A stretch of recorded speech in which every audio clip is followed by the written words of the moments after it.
Good afternoon, dear friends.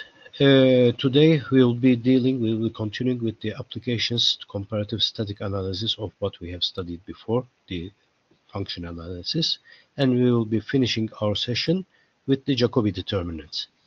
So it is from our book by Chang and Wayne Wright, the subtitles 7.5 and 7.6. Well, the main question is, what is the effect of a change in exogenous variables and parameters one by one? I mean, ceteris paribus, like we say in economics, on the equilibrium values of the endogenous variables. And I underline not any value of the endogenous variables, but equilibrium values of the endogenous variables. So exogenous variables, one of the exogenous variables will change when the others remain constant, they don't change. And the effect of this change on the equilibrium value of the endogenous variables. This is our focus of interest now. In our one good market model, which we studied since the beginning of this course, very simple one. We have the demand equation, QD, quantity demanded, equals A minus BP, quantity supplied equal to minus C plus DP. All the A, B, C, D coefficients are constant and positive coefficients.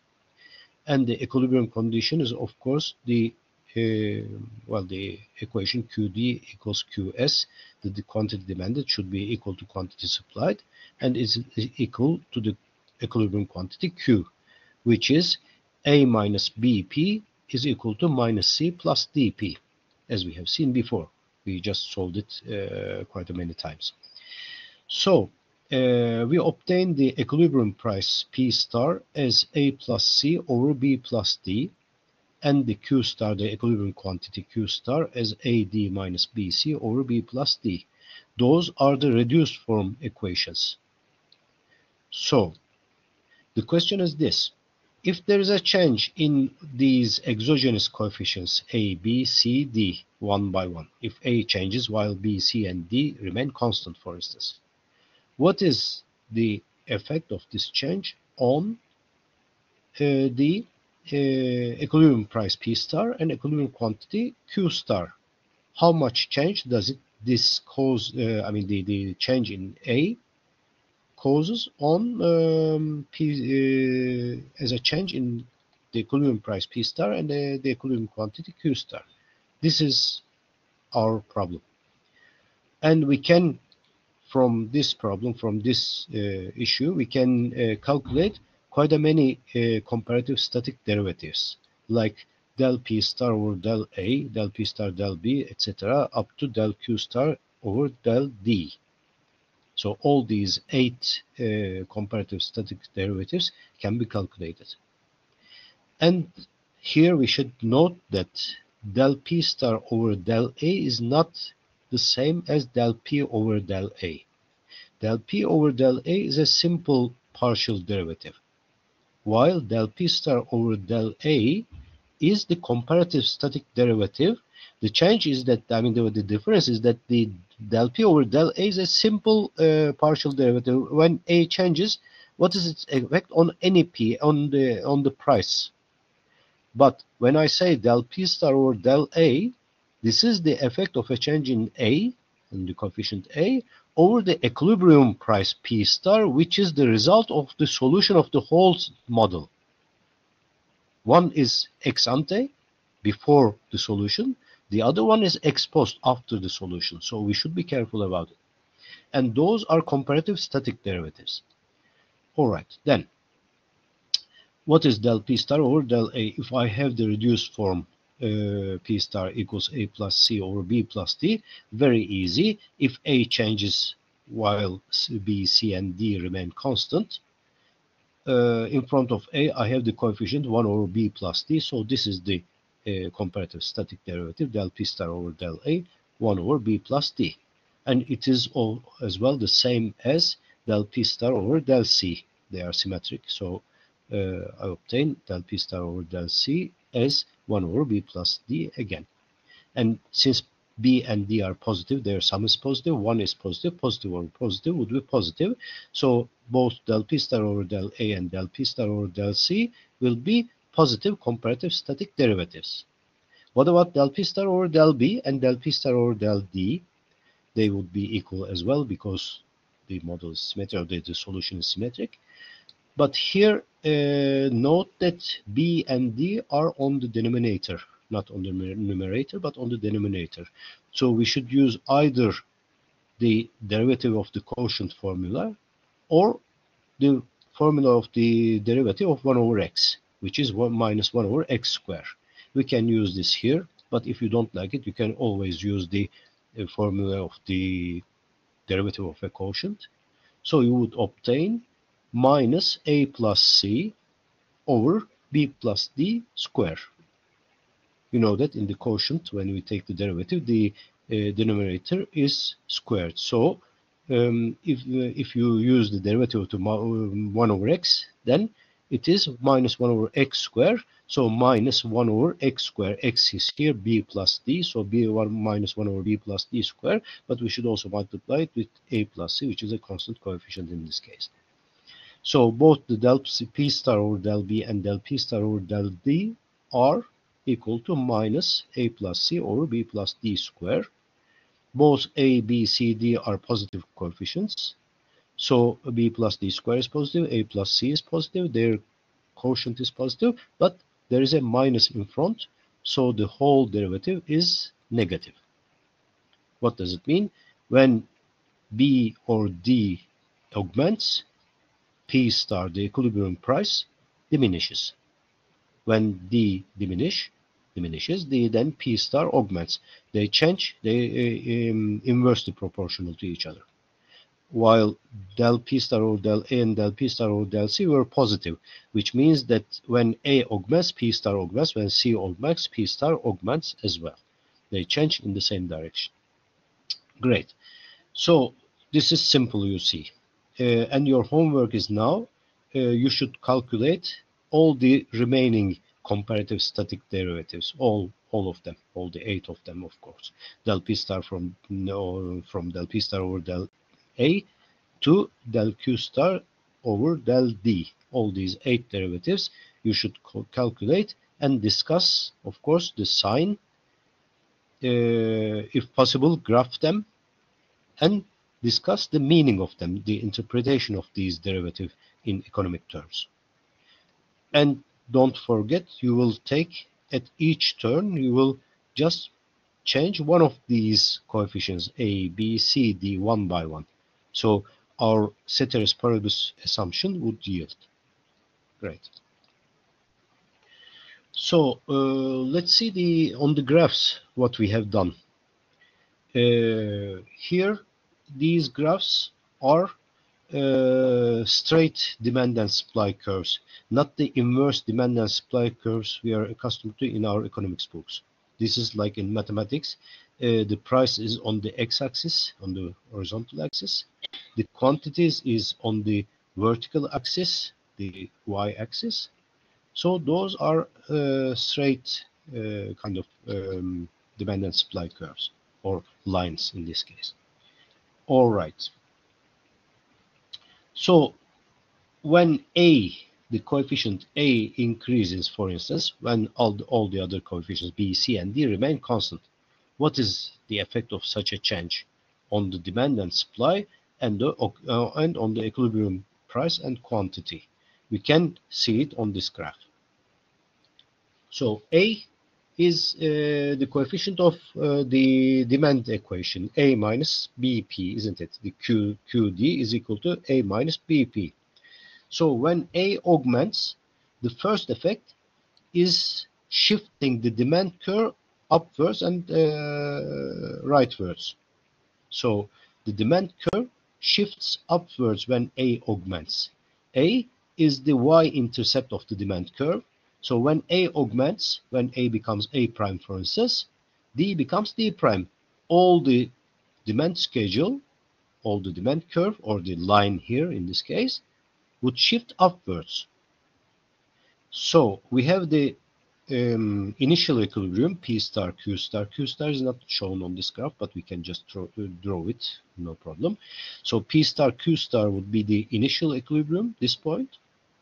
When the demand schedule shifts upwards and sort of outwards or rightwards, if you wish, then the new intersection of the demand and supply, which is the new equilibrium, we will obtain it at the P star prime, Q star prime, where P star prime would be higher than P star and Q star prime will be higher than Q star.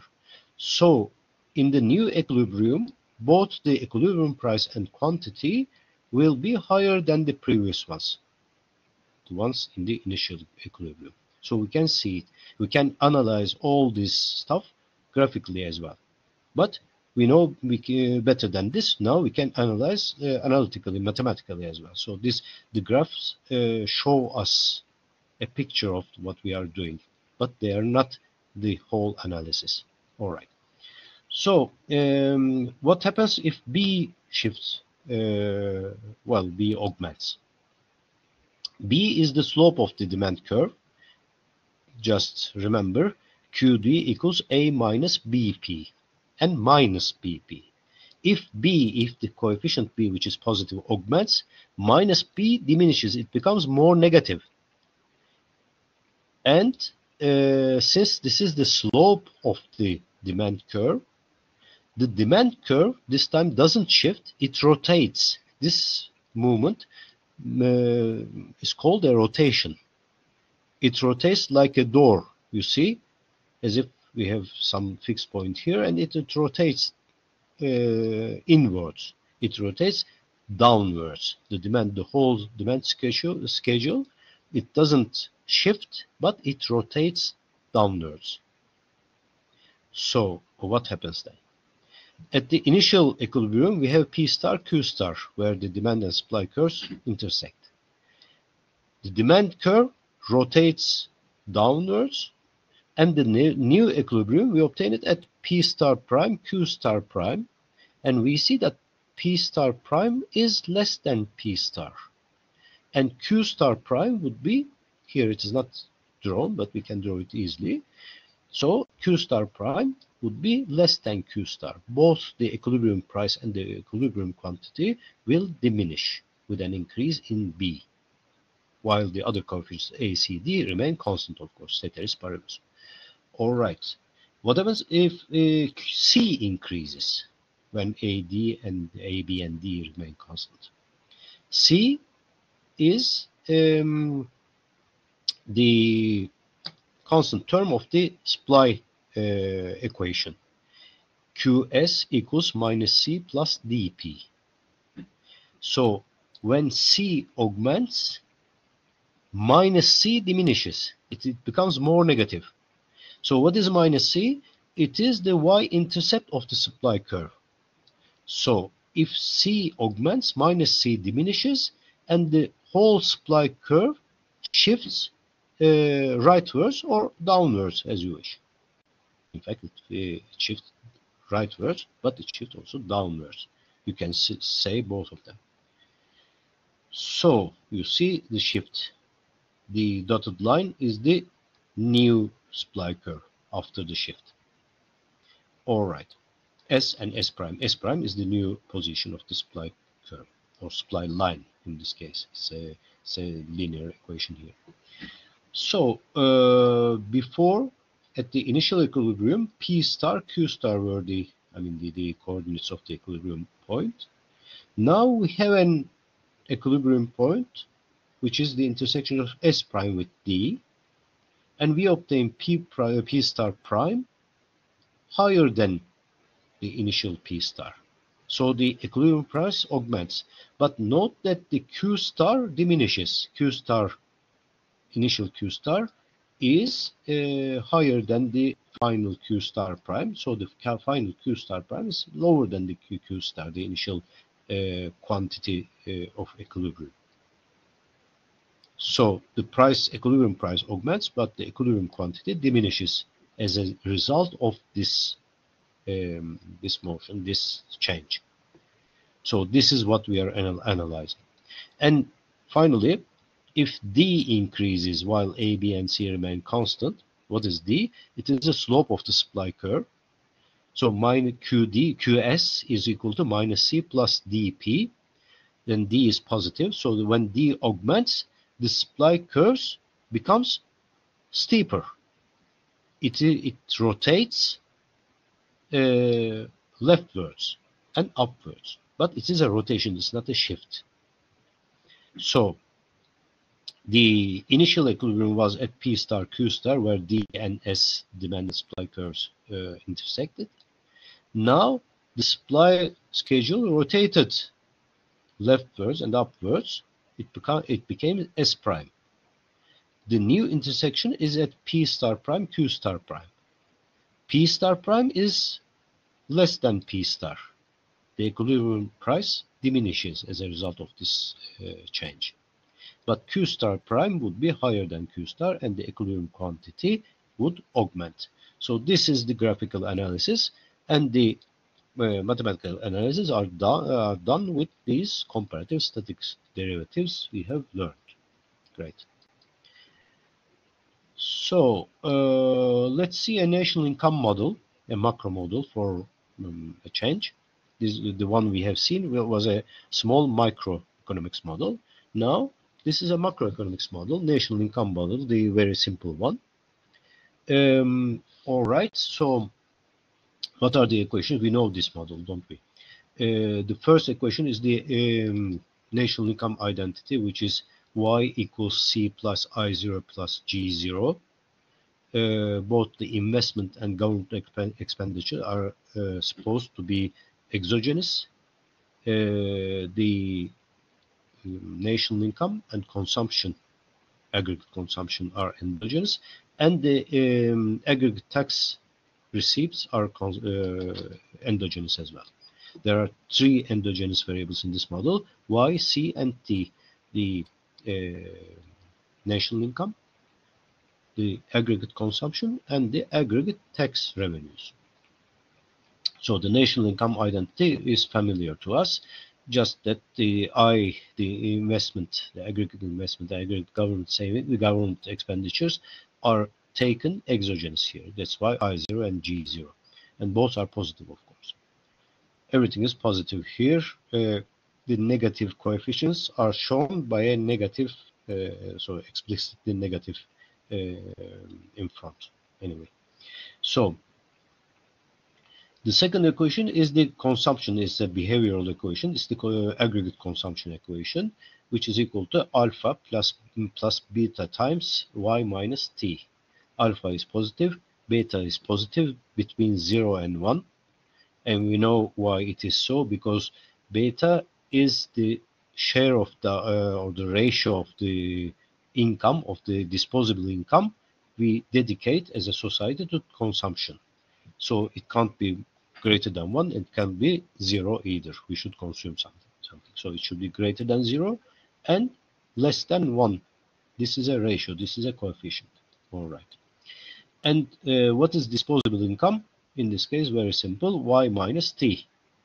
When we deduce the taxes from the aggregate income of the society, we obtain the disposable income of the society, which we multiply with beta, and which we add to alpha, which is the autonomous consumption. Autonomous of what? Autonomous of income.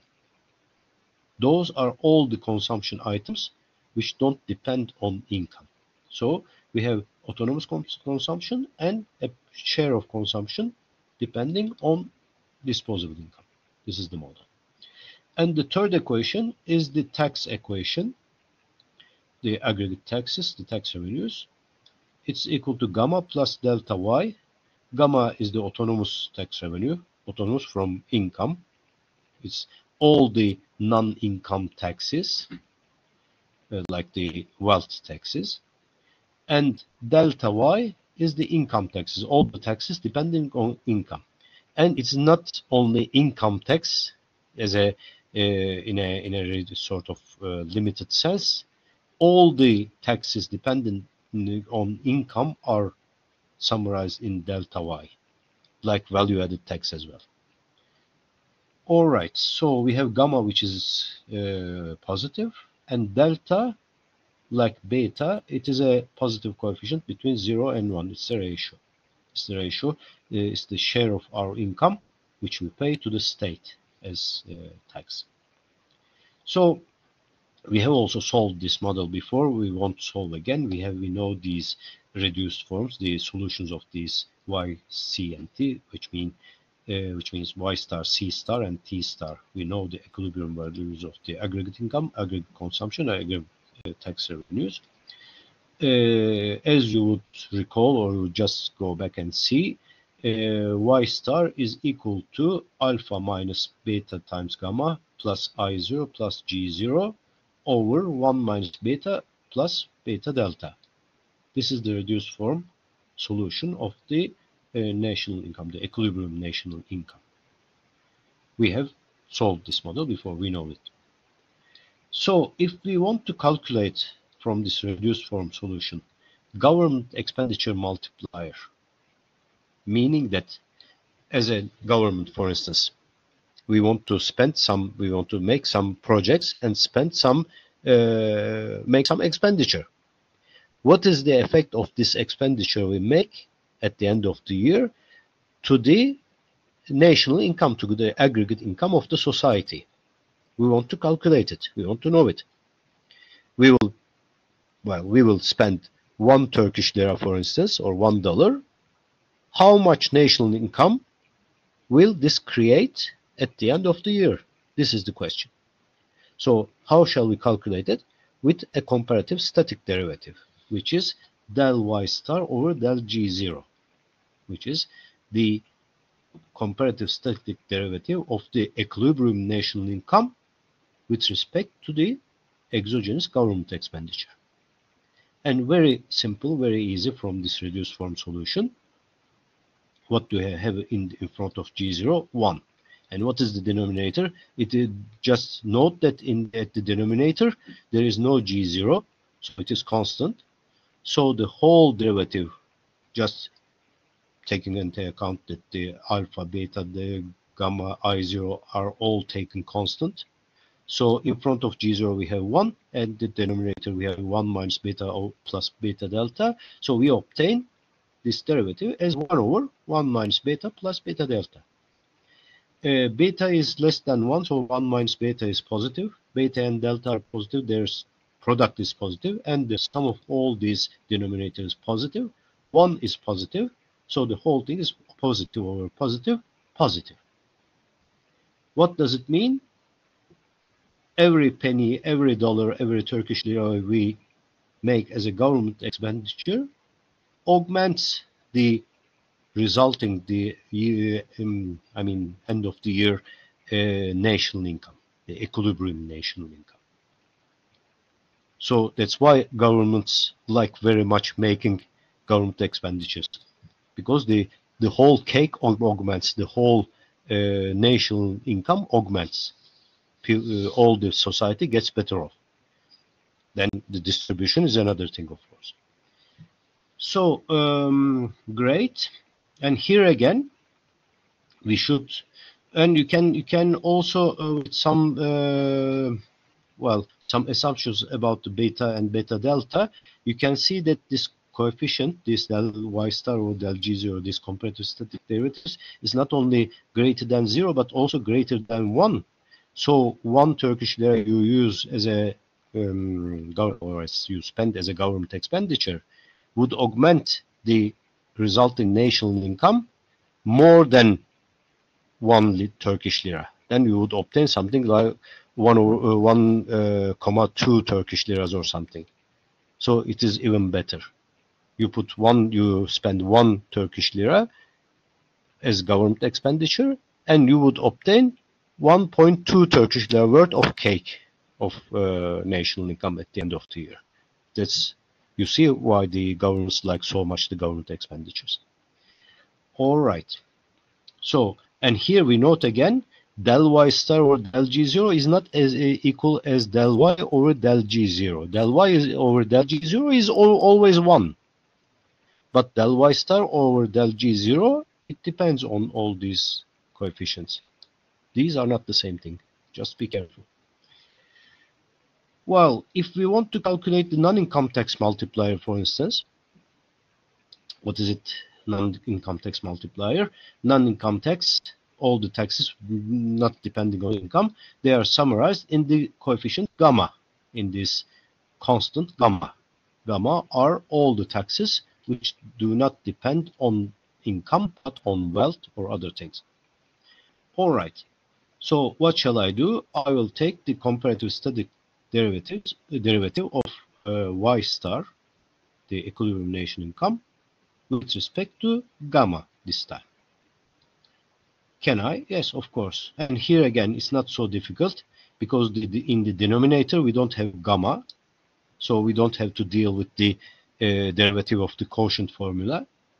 In front of gamma we have minus beta. All the other coefficients are constant. They are assumed constant, okay, they are taken as constant.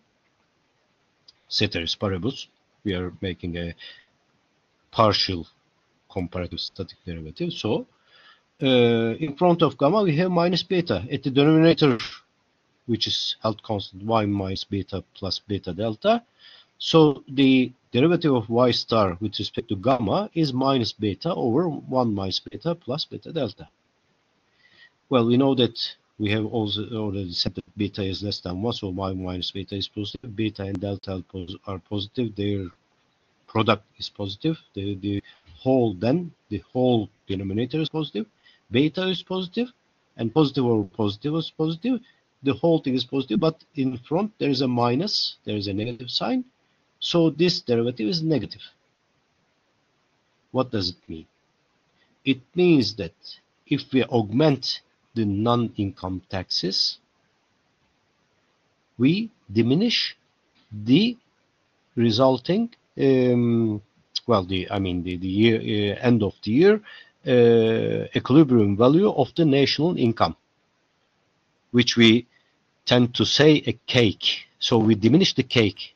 We eat less cake at the end. It's good to have taxes as a government.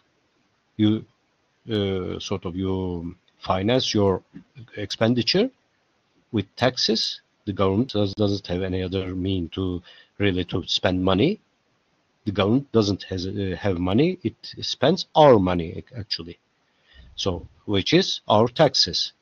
So a government should take taxes, but each penny it takes as a non-income tax, it diminishes, the government diminishes as well the end of the year cake, the national income. So that's why we as people and even governments, well, they receive taxes, they have to take taxes, but they try to avoid, they try to not to augment taxes too much. You see? All right. So, great. Let's see. So, well, what about the effect of a change in the rate of income-related tax upon equilibrium national income? Then, what we mean is that time, if we augment, for instance, delta. Delta is the coefficient of the income-related taxes. So we will take the derivative of y star with respect to delta.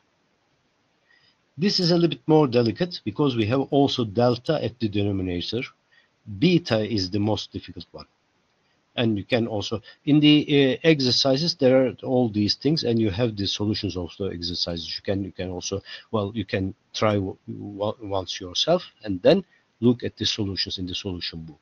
But still, if we take the derivative of y star with respect to delta, which is at the denominator this time, again, we will try to use the formula of the derivative of 1 over x, and also with the chain rule.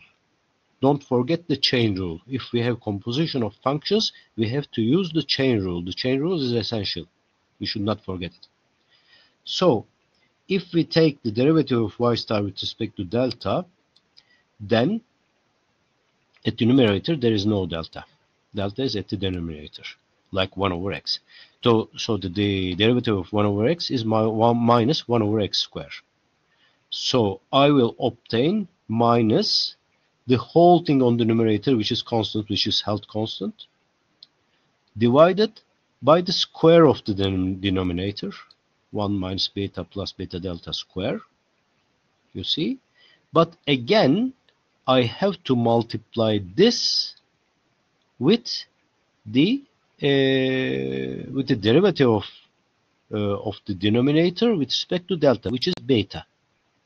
So all in all, I obtain this derivative as minus beta times all the numerator, which is in parentheses alpha minus beta gamma plus I0 plus G0, the whole thing divided by 1 minus beta plus beta delta square. Well, the numerator squared is obviously positive because it's a square. Even if it weren't a square, it would be positive, but as a square, it's more positive. You can see it. And beta is positive. You can say alpha minus beta gamma plus I0 plus G0 can have both signs, can be positive, negative, or zero. It's true. It's correct, mathematically speaking. But we know that I0, G0, and alpha are very big sort of economic quantities. There are very big expenditure. So beta is a coefficient between 0 and 1, and gamma is also a big sort of sum, but it's not as big as great as the I0 plus G0 plus alpha. So all in all, this denominator is positive. Beta is positive, their product is positive. The denominator is positive, so the numerator by the denominator is positive, of course, but it has a minus in front, so the whole thing is negative. This derivative del y star or del delta is negative, meaning that when you augment the ratio of the or the coefficient of the income dependent taxes, you diminish the cake again. You diminish the resulting national income again. So, well, your homework is, of course, to calculate. You have three endogenous variables, y star, c star, and t, y, c, t. Their equilibrium values are y star, c star, t star, which we have solved before, but we can solve them again. And then calculate the comparative static derivatives of these three equilibrium values of the dependent variables with respect to all the exogenous variables one by one, making ceteris paribus assumption. And then discuss the sign and interpret these. And it's a very good exercise, of course. All right. Well, here we have an input-output model exercise or example, but since we haven't seen the input, we haven't had the occasion, the opportunity to see the input-output models last term, we haven't gone through them. So you are not responsible of the input-output examples. You don't know them. We haven't done the input-output models. We haven't covered them, so you are not responsible of the input-output models. Just skip it. All right, this was all for 7.5. Of course, you have the exercises here, and these exercises, as you will see, they are the homeworks which I assigned to you. So just solve these exercises, and the solutions are in the solution book. At the end of the book, you have some small solutions as well. But this is very good exercise. Just calculate all the comparative static derivatives and discuss their signs and meaning, their interpretation. Then you understand what the whole thing means. All right. Then we come to Jacobian determinants. The 7.6 is the last sub-chapter, the sub part of this chapter. We are ending now. We are finishing 7. So 7.6 is the Jacobian determinants. So what is it? Let's see. Here the issue is functional dependence and independence of functions. You remember that we have discussed before the linear dependence and independence in case of equations, linear equations. We just discussed it before well in the first term or in the previous chapters. So linear dependence and independence, which we have come across, we just met in case of linear equation models, is in fact a subspecies of the functional dependence.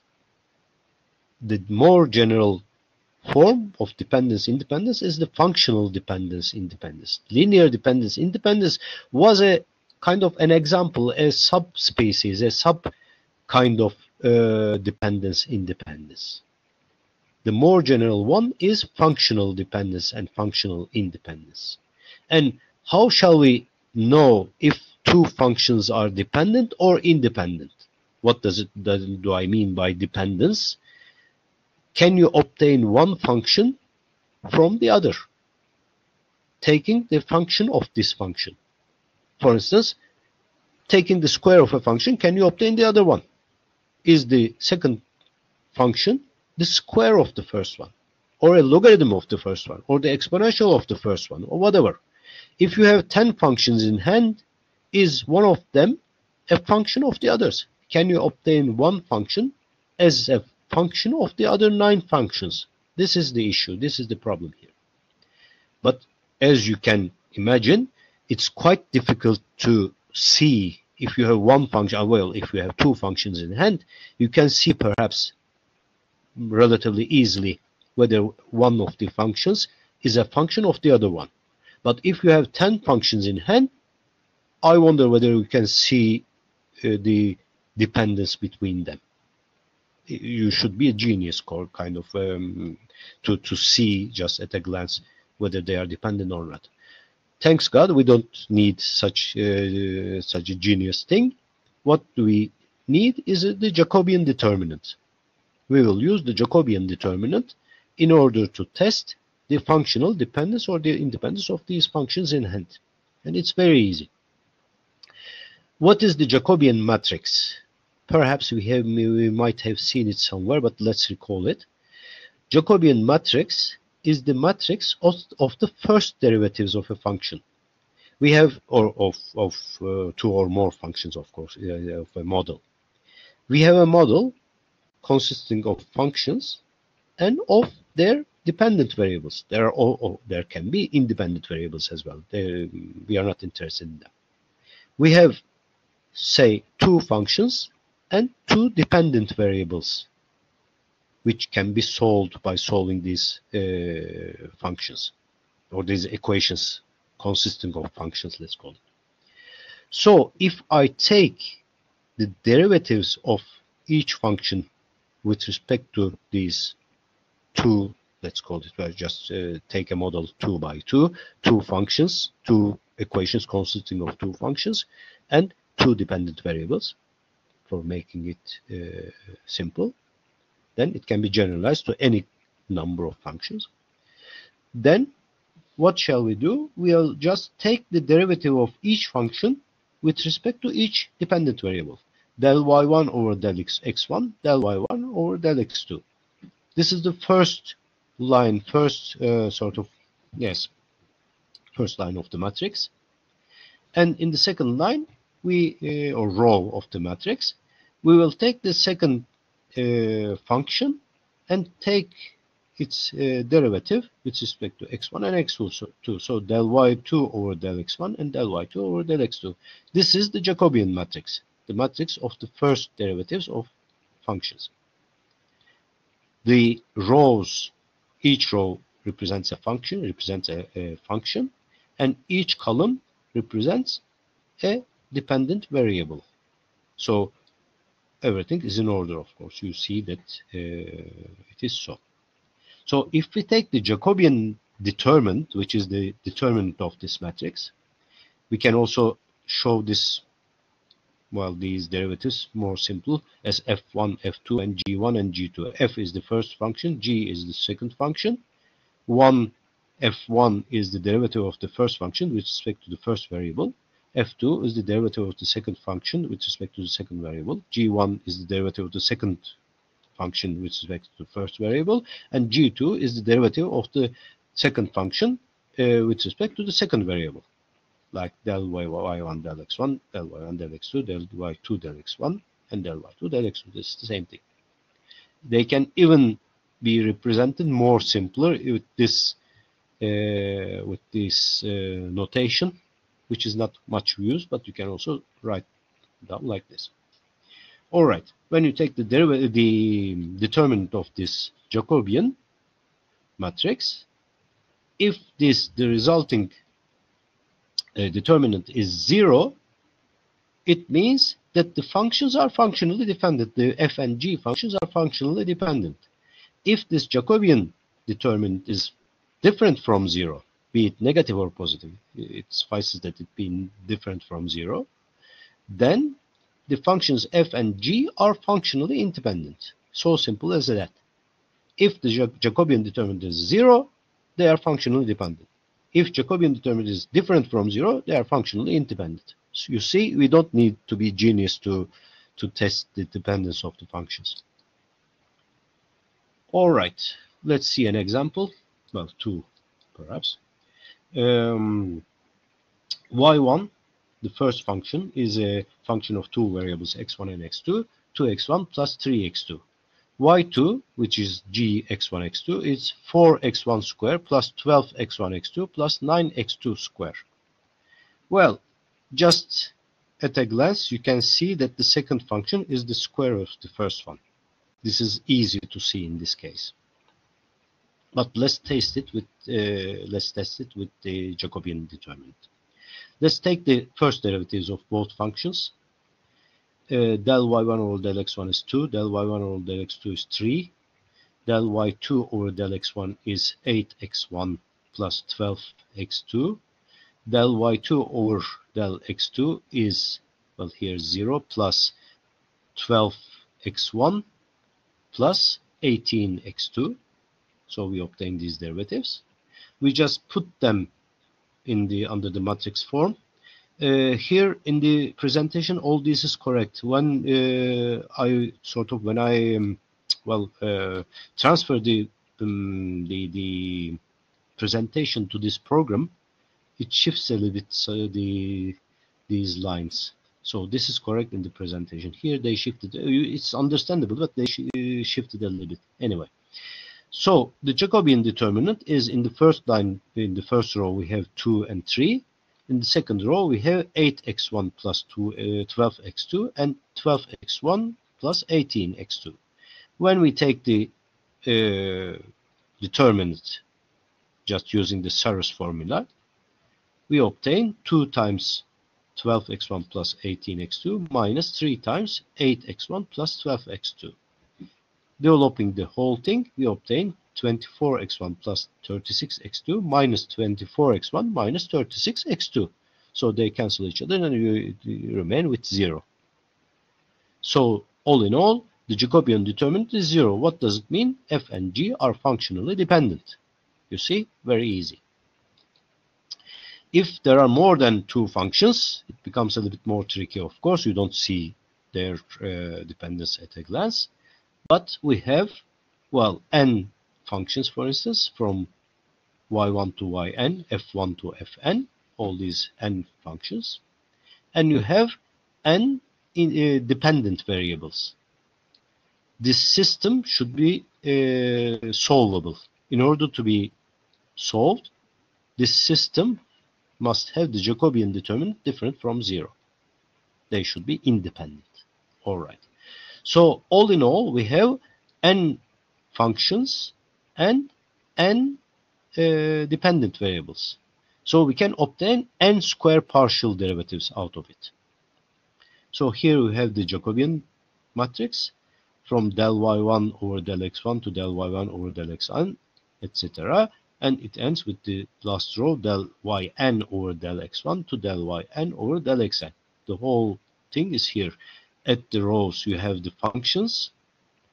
If there are equations, they are functions making these equations, functions constituting these equations. And on the columns, you have the variables in the same order as in the model. You don't change the order. You know that in matrices and determinants, the order is everything. So we don't change the order. All right. Then when we take the determinant of this matrix, the Jacobian matrix, we obtain the Jacobian determinant. If it is 0, these n functions are functionally dependent. If they are equations, n equations are functionally dependent. If the Jacobian determinant is different from 0, then these n functions are functionally independent. So, well, what was the our case in in the linear in a model of linear equations? The left-hand side consisted of linear functions, of course, a11 x1 plus a12 x2, etc., plus a1n xn equals d1. This was one of the equations, and the last one was an1 x1 plus an2 x2, etc., plus ann xn equals dn. This was our typical sort of characteristic linear equation model. So, how did we proceed? We just took the matrix of the coefficients and looked at the determinant of the matrix of the coefficient matrix of the model. But what are the derivatives of these of each equation, each function, I mean, of the left-hand side by each variable? These coefficients, each of these coefficients are in fact the derivatives we are looking for. So the coefficient matrix of the linear model was in fact indeed the Jacobian matrix of the model. So we were dealing with the Jacobian matrix and the Jacobian determinant without naming them. We were using them, we used them without naming them. Now we know that they are Jacobian matrix and Jacobian determinants. So the matrix A was in reality the Jacobian matrix of the model, and the determinant A was the Jacobian determinant of the model. So we made this analysis without really calling it with its name. So a last point is that if the number of variables is higher than that of the functions, the method still works. What shall we do? We shall just take, for instance, if we have n, let's say 10 functions, but 12 dependent variables or 12 variables in hand. So we will take 10 of them and treat the last 11 and 12 as exogenous variables. We will not take them into account. But still, we can calculate the Jacobian determinant of the system, taking the 10 equations consisting of 10 functions and 10 variables in hand. The 11th and 12th, the n plus 1 and n plus 2nd variables, we can treat them as exogenous and leave outside, no problem. If there is dependence, functional dependence between these functions or between these equations consisting of functions, we will still see it just with an n by n matrix, a Jacobian matrix. The extra variables don't make a harm to the whole system.